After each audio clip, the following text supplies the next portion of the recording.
Hey, welcome to today's episode with Dena Patton on the Shift podcast. We're going to be diving in essentially to her work in the world of work with a lot of high-level humans, CEOs, executives, things that they battle that nobody really knows they battle, but also how to look at three areas. You'll find what those three areas are inside the episode that are really the focus and the foundation of anybody creating something great. If you don't have these three pieces of foundation in your life, you'll notice that things going to go sideways at points when you don't want them to. And then when they do, you got to get back on the horse and ride. But what if you never fell off in the first place, right? She talks to you about how to navigate that and kind of go through that. Having done it herself, right? Having an interesting experience of when she chose to just up and leave where she was at and head over to New York, build a business, sell a business, build more businesses, and do some cool things along the way. And so without further ado, let's hop into the episode and talk to Dena Patton.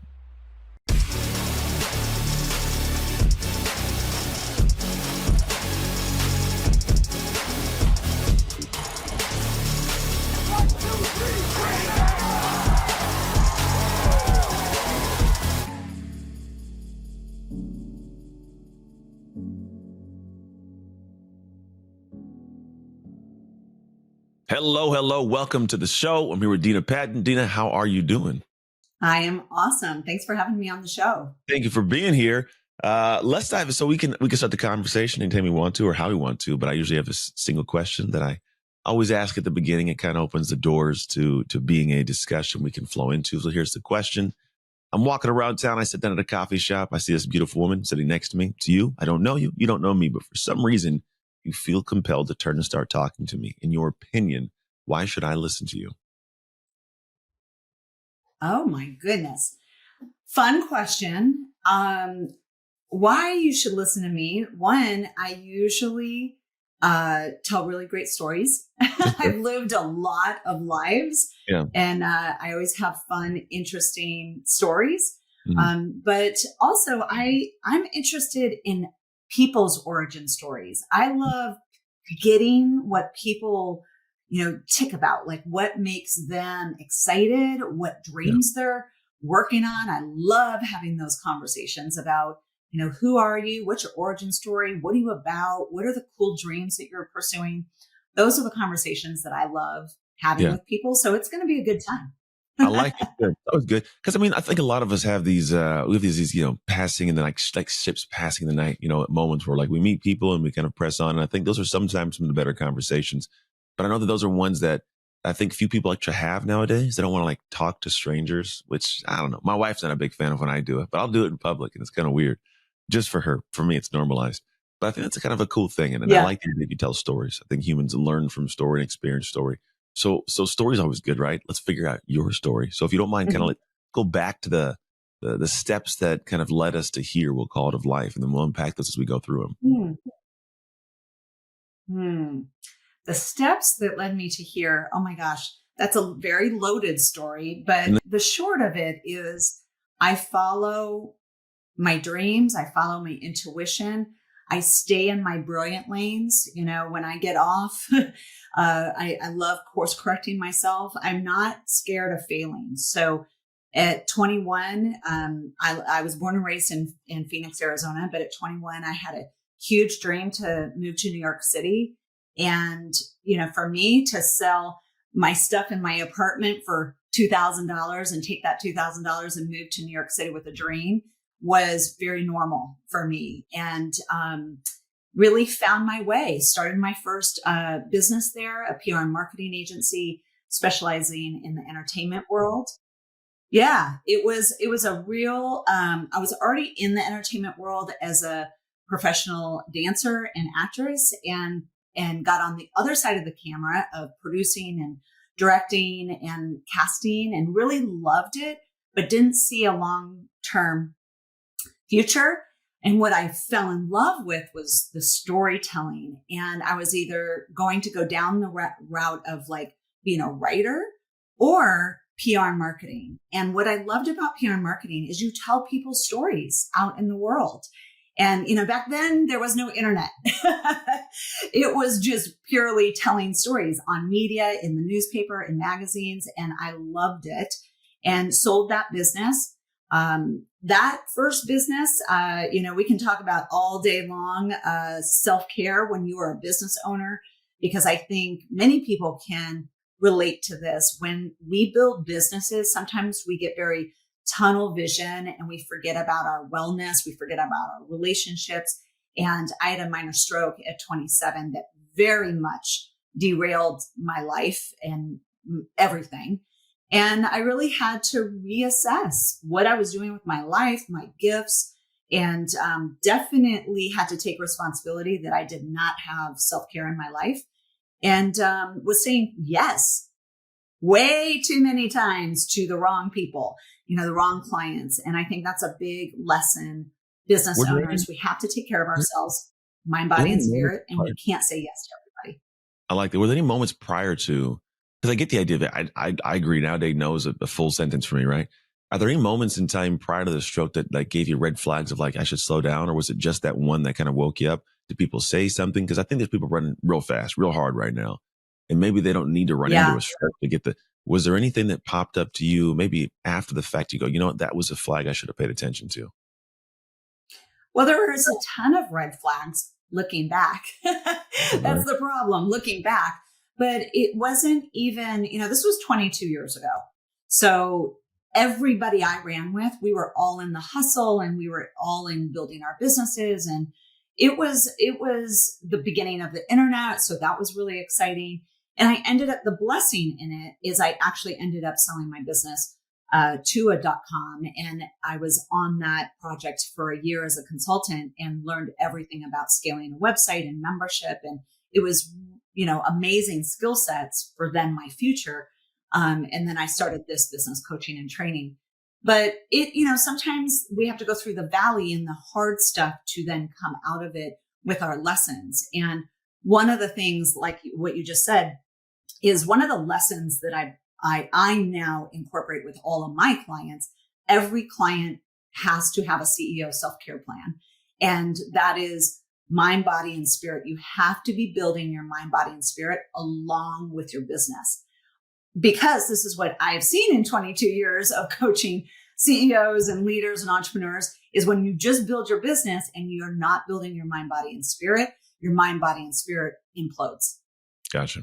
That makes sense. So it's just a big piece of if you're going to build your business, you have to build your mind, your body, and your spirit, and not let your life, your marriage, your parenting, all the things that they're important to you. Don't let those go by the wayside when you're just, you're focused on your business building.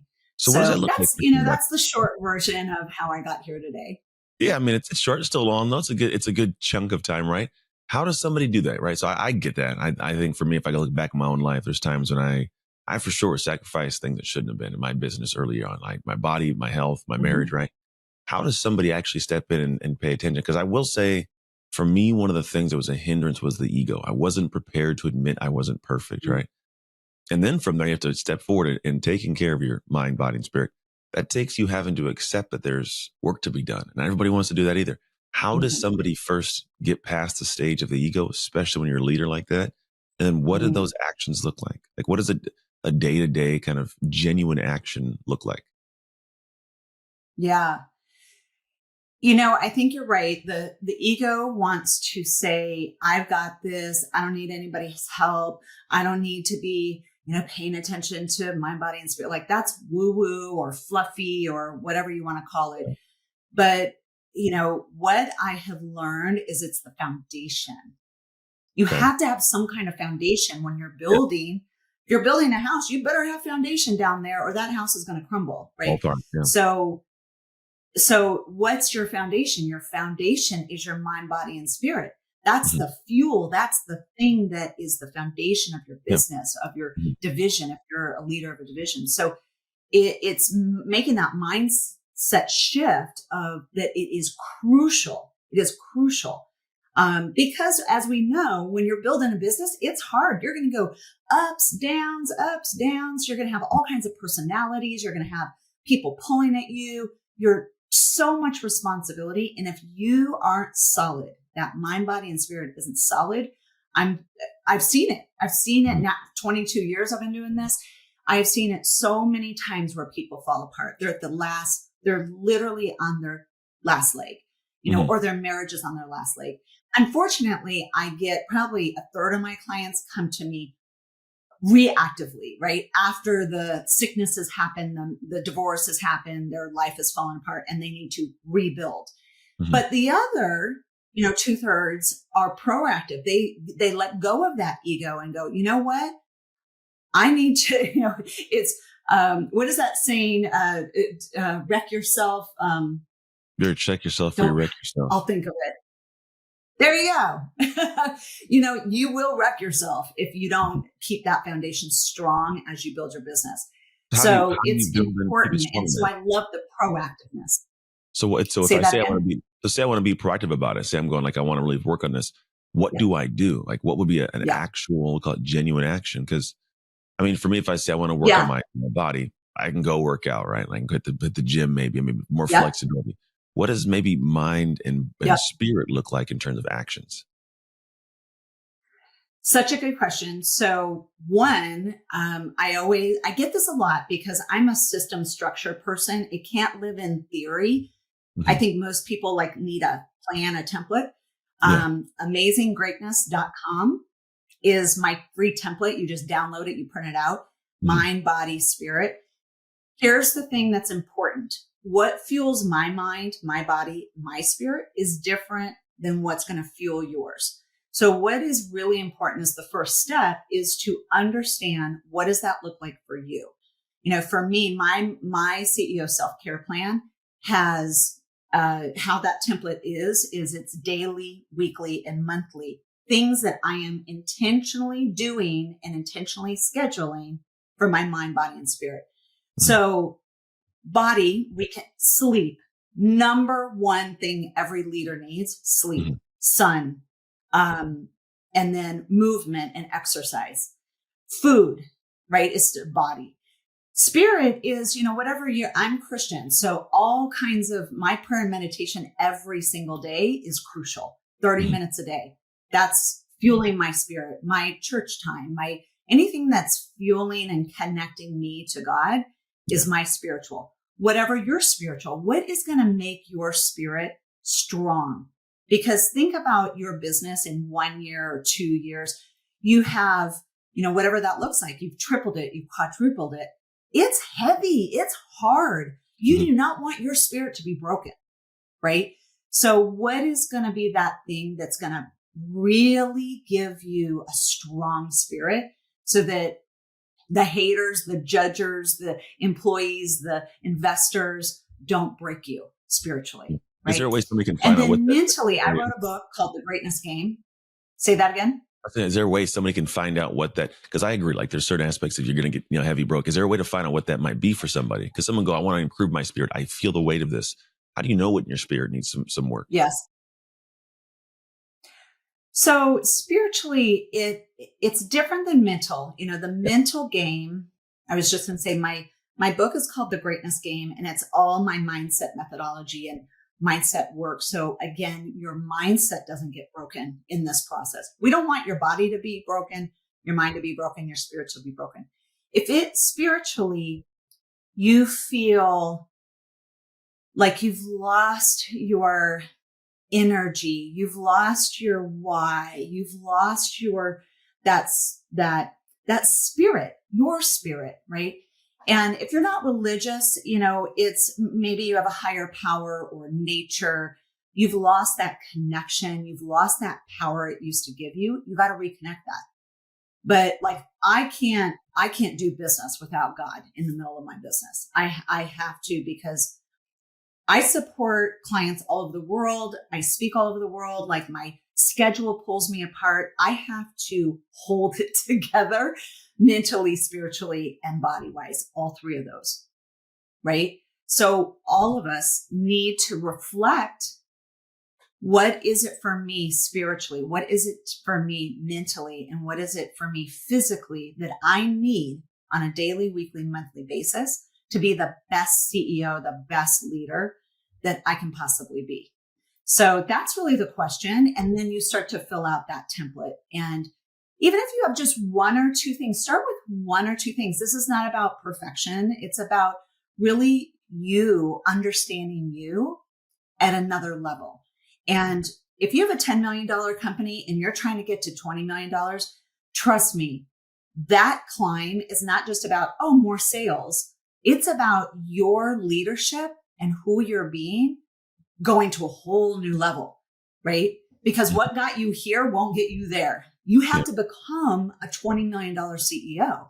That's a whole becoming journey. And you need your mind, body, and spirit to do that. You find that sometimes like these people who are in these spaces, say I'm a $10 million CEO and I want to go to $20 million area.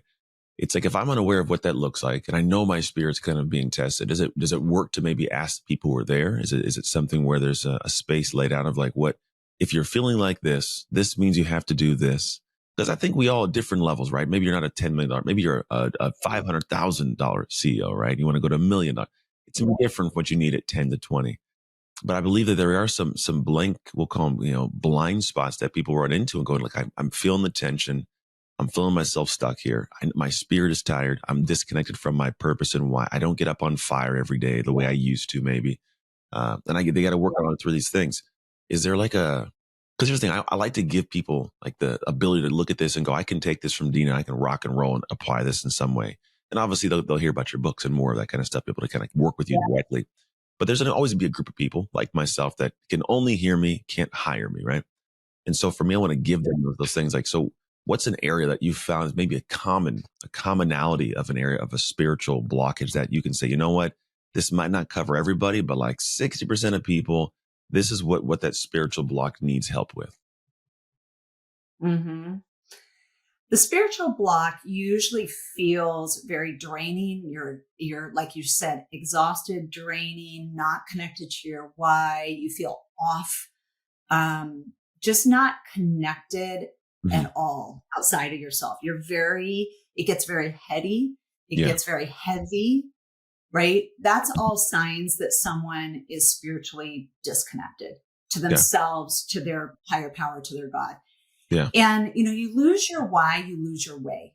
And so the people, whether you're $200,000, in your business, 2 million, 20 million, it's still, this is the thing, the climb of business is still the climb of business. Someone, if you're $200,000, doing it in your business and this guy's doing 20 million, he has the same problems as you. He does. I promise you.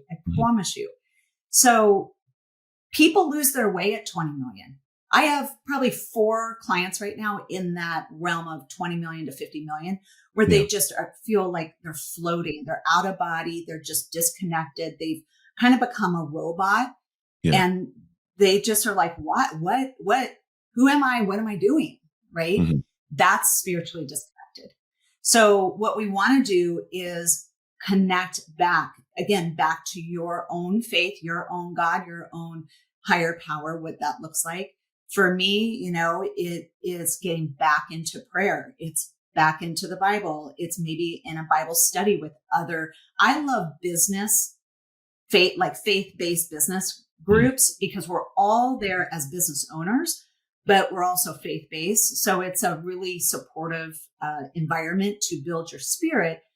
But as a CEO, you have different problems than like if I'm sitting next to, like, say, a stay-at-home mom, right? Or someone who is just totally disconnected from me. So I love being in groups that is intentionally growing our spirit, growing our connection to God. But also as a CEO spiritually, like, how am I showing up? How is my spirit showing up for my clients and for my employees? Right. So it matters. Like, when we're connected, how we show up is differently. Yeah, I think it should be. I mean, you're trying to go somewhere different to be somebody different, which means you have to do things to become, right? It's over time. It's a process that we all have to navigate. Although we may not like it in the moments of it, it's kind of always that next tier. We have to do something outside the box. So let's say somebody starts making these progressive changes. I do know that usually you have people around you that look at you funny, right? It's like, hey, you're doing things differently, right? Why are you all of a sudden going to these Bible study groups and joining, how do you navigate the folks that are in the peripheral that essentially see and interact with you, and we'll call it passive aggressive ways that they don't realize are usually diminishing? Yes. Like, and we feel that. Like, how do you tell people to navigate those conversations? I love that because, oh man, have we all had the haters. We've Yeah. all had the judgers. What are you doing? Right? Yeah. Right. So it's important to own your own path. And that also means it doesn't just mean your business and what you're doing in your business. It's your becoming journey. You know, we all are becoming all the time. Mm-hmm. And that journey can be very much judged. So one, own it. You know, I'm becoming $1 million CEO because that's where my business is going. And I have a lot of learning to do. Mm-hmm. Mind, body, spirit, leadership tools, communication tools. It's all the tools that you have to have on your tool belt as a CEO of $1 million plus business is very different than the tool set to run a $200,000 business, right? So own your path of becoming, you know, own that the classes or the coach you got or the book you read or the Bible study, you know, own it without apology. Don't apologize for your journey. Mm-hmm. And you don't have to explain it. It's like, hey, this is part of me becoming $1 million CEO. And it just is, right? We don't have to over explain ourselves. And on my template, you know, for me, I like checklists. I like something solid that tells me what to do. And although I'm the one that makes the list, right? Here's the daily things I do, the weekly things, the monthly things. It's still a checklist that I'm accountable for. And to me, that checklist is helping me become my next level of CEO, a business owner. And I just don't apologize for that journey. And I think ego, you know, that's back to ego wants to tell us, oh, it's wrong, or it's, you should hide that or not tell people. You know, you don't have to tell everybody everything. That's another thing. Be discerning. Mm-hmm. You don't have to tell people you're in a Bible study or you're taking this class or you, right, read this book and now you're doing this methodology. It's none of anybody's business. Your journey is your journey. And I think that's a really important thing, is to be discerning. And especially around not just your journey, but also your goals. You don't have to be telling everybody about what you're doing. So being a little bit more private about your journey and what you're doing next and your big moves is really important. And, you know, for me, my clients, they're always up to big things. And, you know, that's the power of having a coach, is you don't have to put everything out to your employees or even your executive team. You pass it through your coach, right? You brainstorm it. And sometimes it's something that you want to then take to your employees. And sometimes we realize, not a good idea, not good timing. And so I think some people just blurt out everything to everybody. And it's part of being a CEO, a powerful CEO, is being more discerning. And that's what I would say to that. I found even in my team, there's certain times that the conversation doesn't need to be had yet, because the outside things that would affect it, they don't quite grasp yet, right? They got the what do they call it? They have scuba goggles on, right? They don't have like the full frame. It's like just this whole picture, which is okay. I mean, there's different levels for people to see things. But at the same time, I like the idea of not telling everybody everything, but I think you do have to have a group you talk to. Like I do have, you know, people we have as coaches, but usually coaches for me have found like areas that they work in a silo. Like I'm going to hire you. I need you to work on my fitness, my fitness coach. Right? I need you to be maybe my marketing coach, right? Whatever it might be. And so in those areas, I do that. And I do know that I still have like dreams and visions, and I do care about people close to me understanding why I'm not hanging out or going to the party or whatever it is. Like, you can't invite me because I'm not going to be here. Little things like that do become dicey, but I think there's something to having a community too. I think like even if it's a smaller group, that gets you, because there's a certain type of person that will put the flame out, and then a certain type of person that will fan the flame. And I do find that human beings that'll fan the flame. Where do you find that your clients get that? Is it with other CEOs? Is it just with you? Do you have little powwows? Like where do you find that they can sometimes get to the point of having a group that fans their flame?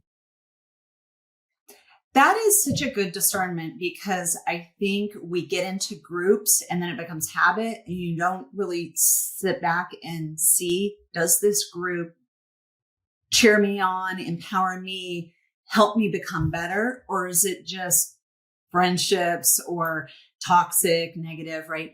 We have to be really, really careful of the groups we put ourselves in. And especially as you grow, you want to be in a group. The mindset and the context of the group is about growth, because you don't want to be there going, I'm scaling my business, I'm doing great. And then like side looking at you going, who does she think she is? What is he talking about? You want to be in a group where you're all growing. It's all about growth and encouraging each other. So I would say every one of my clients, I have clients in 5 different time zones. And it really, not only US wise, like the groups, East Coast versus West Coast, and then internationally, I think it's important to choose a couple groups. You have your group that's in your trade, right? So like I'm a part of a coaching federation for coaches. I'm always educating. I'm always becoming a better coach, right? In my trade. So I think it's important to be in your trade group or association. But as far as like CEOs and positive groups, I think somewhere local and live, we have to get offline and unplug and go somewhere local. So it might look like a mastermind group. It might look like an entrepreneur group or a leadership group. But remember to test it out, and you're looking for a few things. One, are they growth oriented? Or is this just like a party, right? So are they growth oriented? Are there people in the room going to be helpful for you? Are they going to be people that you admire, that you can really brainstorm off of, that you might have a referral relationship with? Like, are they people, a good group of people? Those two things, if they don't have those two, it's already a no, right? So get that group of leaders or entrepreneurs, especially entrepreneurs. I've been an entrepreneur for 27 years. I could not grow how I've grown without the groups that I'm a part of. And sometimes I stay in groups for a long time, 6, 7 years. And sometimes I'm in a group. I'm in a really high level mastermind right now with 20 people. It's only for a year, and I'll complete that at the end of the year, right? So I think it's you have to look at where are you in your own CEO mindset in where you're taking your business, and choose a group that really honors that. It's good. I agree. I think there's always got to be a group of people that get you, because there's some people that also could be in business, but not your business. And they go like, it's the wrong way to do it. I think also bouncing ideas. I think it has to be a non-competitive group also. I think it doesn't help if I do the same thing you do, right? Like I'm a speaker, for example. If I'm a group of speakers, if you're talking about the exact same topic, I may not be giving you all the goods, right? But if you're in a different topic area and like it's not competitive, then we can obviously grow and do cool things. What do you think is the far reach part of all these things we're talking to? Is the here and now, the work we do? And I'm not saying retirement per se, but when you get to a certain level of life, you do have a certain sense of making good impact. You have leverage of your time, and you have freedom, whether it's leveraging your time or just leverage period to leverage delegation of tasks to different people, so you can get some freedom back. What do you find is the like maybe it's for you or the people? What's like an end destination goal? Like I know what I want. I want to get to a point where I can. And I could do it now, I think, like just not have to work. Like I should, I want to live off the retirement kind of stuff we've set up in place for the revenue and like my passive income. I just want to go and drive around and take trips and go golf. Like I don't want to do that now, right? I love the work I do, but I can see myself at some point going like, I've given to the world. The world's got my thing. I want to just fully just sit and just smell the roses. Like what's the thing for you in the future you want to go do? I just want to spend time with my kids, my grandkids, my wife. That's all I want to do. I don't want to have to return calls or do podcasts or do meetings like in like 15, 20 years maybe. But for now, I want to be So it's so ironic that you asked that right now, because my husband just retired a few months ago. Oh, nice. And he was in federal law enforcement. And it's wild because he's retired. He can do anything, anytime that he wants. And it's fun because I work 3 days in my business. So there's those 2 flex days where, if we want to go for the day or something fun or something with our daughter, I have that flexibility. I'm not working like he is, but it's giving me a little glimpse of what that looks like, and just dreaming. We spent the last year and a half planning his retirement. What is it going to look like? And the money situation and all the things you need to really have in place to retire well. But the best thing that I did is really structured my business so that I'm working 3 days and I have those 2 flex days to enjoy his retirement. Right. Yeah. And so this will last about another 3 years for me. So my goal is another 3-4 years, and then I'll be complete in working how I'm working. I think I love speaking on stages. I think I'm going to be a speaker, probably a speaker and an author. Probably the rest of my life is kind of my retirement. Yeah. So, because I have a heart of a teacher. I love empowering and teaching people, especially leaders and entrepreneurs. So it's probably going to look like that is another 3 or 4 years in this training and coaching business, and then transferring to just speaking and writing. And so I'm excited, and it's kind of started because I'm on his coattail, and we're doing so many more fun things now that he used to work 10-hour days, 5 days a week. Yeah. It went from literally all consuming to complete freedom. And it's been fun. It's been a lot of fun. I can imagine. It's my wife and I, I won't say we're not, my wife has that freedom in her career. But she likes that. I like doing what I do. It's different. She goes, you just work all the time. I go, I don't work. I get to have fun. I get to go travel and do talk. And I could easily, to be honest, if I wanted to, I could choose to have that be the only thing I do. I can go, I'm going to make some videos once a week, and I'm not going to coach anybody. I'm not going to handle calls, and I could just speak. If I did that, which you're saying is what you'll, I think that's going to be my future. Because really, you give me 24 to 30, maybe like speeches a year, every couple of weeks, I'm golden. Like I don't, and the amount that I get paid, I could just do that and be completely fine. But there is a thing where like my dick is like, my schedule's full, and I like it that way because I still get the dog to fight. Like he wants to run. And so I still like doing it. It's a good feel. But yeah, I can see that. I can imagine the point when the kids are gone, which is like 4 years, empty nest, that I just go ahead and get ghost. I told my wife, I said, we should just take off places, and the kids have no idea where we're at until I take the Life 360. Like, why are they in the Amalfi Coast in Italy? What's going on? Right. Exactly. Wanted to go. Hit a plane, took off. We'll come see the grandkids in a couple of weeks. I think it's a good feeling because all these things we talk about, I think it's all just for a life you want to live. As you get to the back end, right? It's fun designing it, right? We're going to, well, you just mentioned Italy. We're going to Italy and Greece in May. And one of my objectives is I want to buy a house over there I do retreats, leadership retreats, and they're all here in Arizona. I want to own a house there. That's part of the longer term retirement, not only our retirement to live in, but to retreat, do 3 or 4 retreats a year. And that's part of my retirement vision. But I love the curation, the design that we get to design it how we want it. Yeah, because you develop, and all these things we're talking to, it's like the design portion comes from your ability to have leaned into certain aspects of life and develop the skill sets to be able to do that. I think that's one thing that most people lack an understanding of. It's not just you achieving something, it's becoming, which you've alluded to, it's becoming as you achieve. And then the thing you became naturally, almost, I don't want to say instinctually because it wasn't an instinct, but you've developed these skills to where what used to stress you doesn't stress you. It's just your normal Wednesday afternoon, right? It's a vastly different flow for how things go. And then I think it's cool to pass it down. Do you see yourself like, if we've obviously have a business that's based on you, do you see yourself like having something you've developed that you sell? Because obviously the CEOs that we're talking to at some point, most of their companies, maybe they make batteries, right? They can sell that company. But when it's you, it's hard to sell it. Yeah. Does the brand design or being designed in a way to where you can step away from that thing and someone else can take the torch and carry it?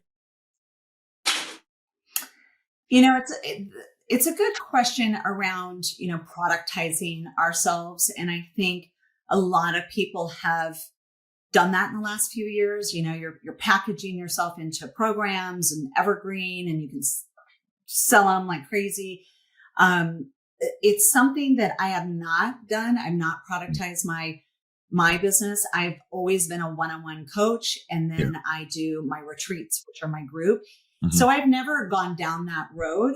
However, the retreat part, I see the speaking, that again, that's on me. It's not productizing, but my retreats, I see where it's already become this like a well-oiled machine because I've done so many of them.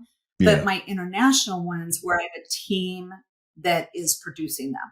So it's not necessarily productizing, but it's still my business running without me. And so, that's my version. I own a nonprofit called the Girls Rural Foundation, and it's empowerment and leadership programs for teen girls. That's productized. And so that runs without me. And that's something that's my heart work and purpose work. And it's important, for us, whether it's books or products or courses, I think it's important to get your brilliance, get your purpose into something, a book, a product of something, because it matters. This is why we're on the planet. We're given purpose, we're given gifts, we're given greatness, but then it dies with us, right? So put it in something, at least I have a book that does very well. But yeah, it's important that we put it in something so that legacy and that brilliance stays in the world. Yeah, I like that. That's well said. I think there's something to that. For me, I consider it consistently, like how I'm going to make sure I can make myself removable. In fact, the brand of dark work as it builds, it's being built sans Anthony. Like it's developed by me. It's a very process driven brand for that purpose. I'm heavily involved and will be for a long time. But when I see the runway kind of shortening, I'm like, I got another maybe 8 to 10 years doing this. I think at that point, that's where I'm going to go, how do I develop the next stage of curriculum and content in a way to where somebody else can go give the keynote or somebody else can lead the sessions, right? Because I don't need to, and I cannot be in all of them, but it is hard because then you're pretty much saying like, I'm giving my baby away, right? And I think the bigger question for some is like, where's my value? And I think that's why it's incredibly important. What you've alluded to is like mind, body, spirit. For me, that heavily is anchored in like my family, my kids, my legacy. And if I can only be important to them, I think I'm good. Like, I think that's the thing. It took me a long time to get to is we build these things to be great to the world. You do all this stuff I'm building to be great to the world. And then I go, what? Like the world, it's good, but I'm forgettable to the world. If I was to disappear tomorrow, there'd be some people that think about me for a little while. And then after a while, it's like, all right, they get on with their lives. My family would miss me though. So I go, I just want to be important to them. Right. So create these things, do this stuff to create free time and then just be important to them. So I can little by little remove myself, be glad I gave the world something cool that somebody can run with and build into something cool, maybe even better than I could have planned at some point. But yeah, I gotta let that thing, let the machine kind of life move. And I think it's just that's my perspective. I don't know if it's everybody's perspective. Yeah. But it gives me peace. Yeah. But I think you mentioned, our marriage and our kids, at the end of the day, it's our tightest circle that we matter most. And I think, I work with a lot of purpose driven CEOs, and we have these big missions and big purpose, and we're getting our gifts out in the world. And trust me, I love it. And I help people do that. And it's a very important word. And we have to always make sure our circle, us, our kids, our spouses, our parents, that circle is good, because when we stomp on that to make a difference for the world, that's not aligned, right? Yeah. That's not good purpose. That's not good gifts and greatness. Is we stomp on the circle to then make a difference for the world, right? And it's really important when we lose that perspective of my marriage matters, my kids matter. And frankly, that mind, body, and spirit, when we're out giving to the world as messengers, CEOs, we're managing our clients and our all of our stuff, all of our business. And then we come home and we're exhausted and we don't want to play with our kids or have a conversation with our kids. That doesn't work. No. And if that's happening, I'm going to make an assertion. You're probably not taking care of your mind, body, and spirit, because you have nothing left for your marriage and your kids and yourself. And so that is what I call out of alignment. And that needs it needs a retuning. It's like we bring our car for a tune-up. We need that tune-up and that recentering again. But it's just not fair to our circle if we build our business and they get the brunt of it. So my marriage fell apart the first time. It's just, you give too much to one thing and there's not enough left over for the rest of the world. That is all pure world. Then all of a sudden you have no world. So it makes sense. I've thoroughly enjoyed our time chatting. Like it's always cool to kind of hear good minds who have experience in life that can share something of use back to the world. So I appreciate you for that. 2 final questions. First question is, where do I send people to get more of you? Easy. It's denapatton.com. DenaPatton.com. Everything's there. Books, services, free downloads, the template I was telling you about, all the good stuff. I like it. I like it. Last question. What promise did God make to the world when he created you? That I would help people with their gifts, their greatness, and their purpose to be out in the world in great ways. And that's what I fulfill on every day, helping people do. And a little bit, through these conversations, everything that I'm about it is that. So packaging that as much as possible and getting it out in the world is my love. And I think is why I'm on the planet. There you go. It's a good one. Gifts, greatness, and purpose. So we all have those. We have gifts, greatness, and purpose inside of us. Yes. And it's beautiful to have somebody extracting them. So it's a good purpose for the world. I like it. That's it. Thank you so much for hanging out. You guys tuned in, watching this or listening to this. I appreciate you coming, hanging out. You could have been doing anything else in the world, but you chose to come here. Go to DenaPatton.com. Make sure you check out what she has. It could be that little seed that you plant that grows into something amazing. Also, if something she said, could help somebody else, simply share the episode. Click the link, put it in their inbox, hit send. Life can go on. You can obviously do something great for them if they take that seed and move into something cool with it.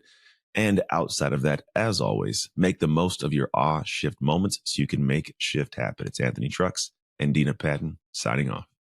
Hey, thank you for tuning into the Awe Shift podcast. I pray that we gave something amazing to your life. And if you found this episode served you in some way, I would love if you could share it with people you know, people you love, as well as your community, because you never know who needs that simple little seed that can grow into something amazing for their life. And the actual training doesn't stop here. If you want your free copy of the show notes sent to you after every episode so you can get the major points consolidated down, simply go to textanthony.com and message the word notes. Till next time, make shift happen.